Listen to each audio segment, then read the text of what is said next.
Alan Wake is a third-person action-adventure thriller game by Remedy Entertainment.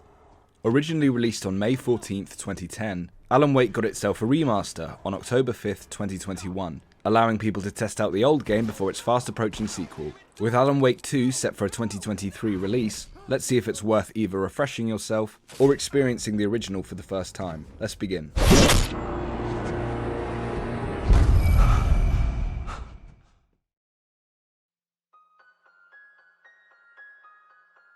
Our story takes place in the small town of Bright Falls, following best-selling thriller writer Alan Wake as he takes a holiday with his girlfriend Alice, in an attempt to clear his persistent writing block. Unfortunately, Alice is kidnapped by a dark presence, forcing Alan to live out a story he has no memory of writing to save her. It's better delivered in the game, trust me.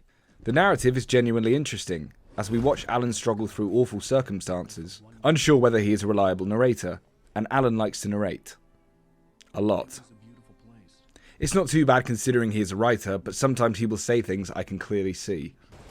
An old generator had been connected to the power cable. While Alan sometimes comes off as a little wooden... Welcome to the Oh Dear Diner. Hi, I was wondering if you could help me. I'm looking for... Mr. Wake. Alan Wake. Oh, God! I am your biggest fan. I know people say that all the time, but I really am. I'm glad to hear that. He delivers a believable performance for the most part. Great voice work from the supporting cast. In particular, Fred Berman, who plays Barry, your best friend / comic relief of the game. Ooh, I'm Alan Wake. I'm always right about everything. And if I don't get my way, I'll sulk all day long. I'm always intense and moody. It makes me very attractive and mysterious. Right now, I'm just standing here because I need my best friend Barry to carry me. But that's okay. I can just take him for granted. I think I see what you did there. Yeah, it was pretty good. You want me to do my imitation of Barry Wheeler? No? Thought so. The setting Bright Falls lets us learn more about its backstory through radio broadcasts featuring characters you can meet in the game. I didn't collect all of these, so I never got their full message, but they were interesting nonetheless. Even more interesting is the missing manuscript pages of the story, Alan's story you're playing through. I found these to be interesting, well written, and a thoughtful way of delivering the narrative. They also come with their own score, which adds to the atmosphere they create. The man turned to face me. His face was covered in shadows. It was hard to make him out in the darkness of the forest that surrounded us, but the axe he lifted was plain to see. It glistened with the blood of his victim. He grinned madly. The shadows were alive, distorting his features. It was a scene from a nightmare, but I was awake.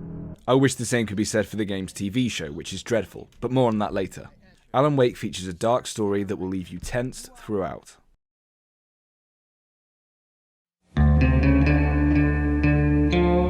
The combat system utilizes light to overcome darkness. Your primary weapon is a flashlight, which lets you weaken shaded enemies and leave them vulnerable to gunfire. This feature fits nicely with the thriller / horror genre, as you desperately try to drain an enemy as others circle around you and press the attack.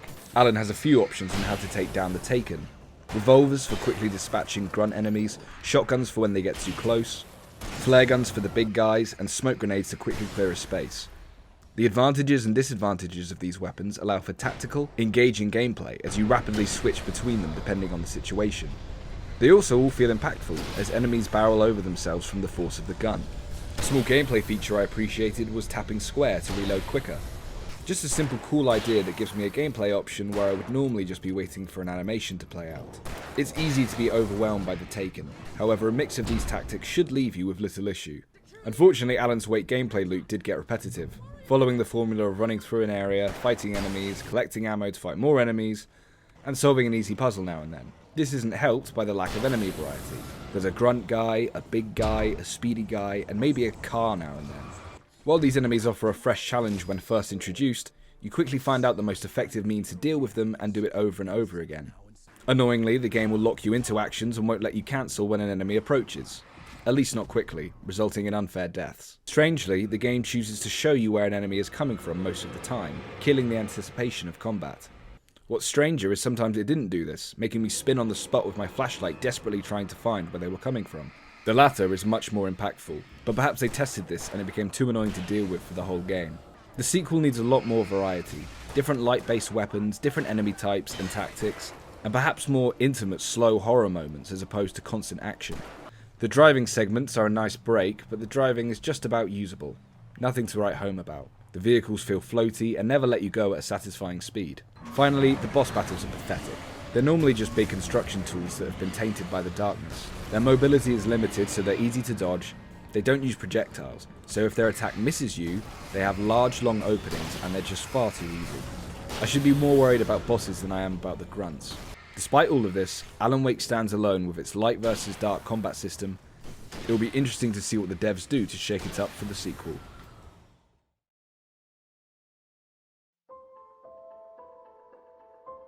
The light versus dark focus of Alan Wake allows for contrasting, pleasing gameplay visuals. Popping a flare while surrounded by the Taken and darkness as you slowly march forward will always be impressive. And the team has done a fine job remastering a 10-year-old game. The environments are nicely composed and the lighting is immersive from an artistic point of view, if not a graphical one. Cutscenes are for the most part fine, however there are some frame rate and lip syncing issues that can take you out of it. But these were rare for me. Honestly, I didn't play the game when it first came out, so it's difficult to determine how much it has improved a decade later. On a final note, the game has a TV show you can tune into whenever you find a television in the game. These are terrible. I'm not sure if this was some fun side project that the team decided to add last minute, but they truly are dreadful. Horrible composition, no lighting, and terrible lip syncing. And they don't even have the decency to be funny or interesting or add to the world/story in any meaningful way. This is a shame because I like the idea of using live performances in the game for world building, but it needs to be taken as seriously as all other aspects of production.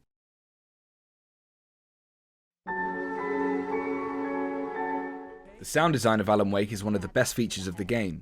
The sounds of the monsters themselves fill me with dread. It's a weird mix of human English and beastly growls that I do not like.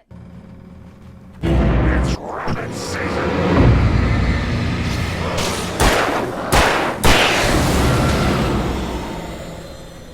It gives me the impression that remnants of the person are still there, being warped and taken over by the darkness. Guns also sound good, with the shotgun providing a thumping, impactful blast as an example. The raging storm of darkness is always unsettling, and makes you want to run from it as quickly as Alan's long legs will carry you. Apart from one instance where I had to turn the in-game music down to hear the TV, I can find little to fault with the audio design. It adds all the tension and stress that makes the game so compelling to play. How can I be sure that you won't walk away? Alan Wake is certainly its own product, not attempting to copy anyone to my knowledge. Alan Wake gets a 7 out of 10. Now I know anything below an 8 is considered unworthy of a buy nowadays, but that might not be the case for Alan Wake. It's a solid game, and I don't play much action-adventure thrillers, so this may be a case of rewatching the footage of this review and deciding if there's enough good to wash out the bad. Great combat that needs some more enemy types and weapons, good visuals with a limited HUD the player can turn off without issue, excellent sound design, and the intriguing layered story leaves things in an interesting place for the sequel.